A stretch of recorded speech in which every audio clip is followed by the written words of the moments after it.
This is a place where the clocks are carefully chosen by me, and you can actually come and see them and handle them. Many of them of museum quality, very rare, and where possible we undertake the research, some background research, and so in the case of one particular lantern clock we were able to find out who it was made for, who it was made by, where it resided, and a history of it.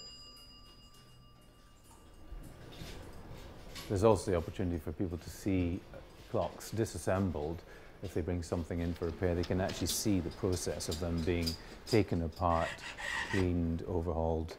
You know, all the making of parts that's sometimes necessary, where springs break down, or perhaps they lose a tooth and you can see a tooth being inserted. So there's all that sort of detailed work that goes on behind the scenes, which is not immediately obvious, but when the workshops are as big as the shop and are also really a trip into the 18th century.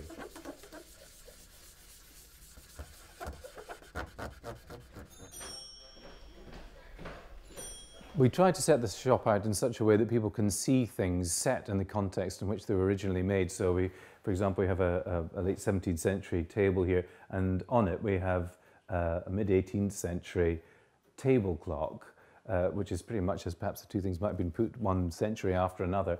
And here we have a chamber or lantern clock from the late 17th century. There's one hanging on the wall there.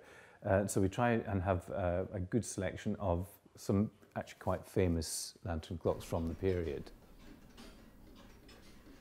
There is quite a history of clock making in Lewes. It goes really right back to probably Edward Barrett as being one of the first notable 17th century clockmakers, to Richard Comber, who was one of the finest clockmakers of the late 18th century. He really influenced a generation of clockmakers in Lewes, and his competitors as well, who would certainly have had to raise their game. So we're incredibly lucky in Lewes, because you can actually buy Lewes clocks still and sell them as being the best that are available anywhere in the country, which is incredibly fortunate for us and for our customers.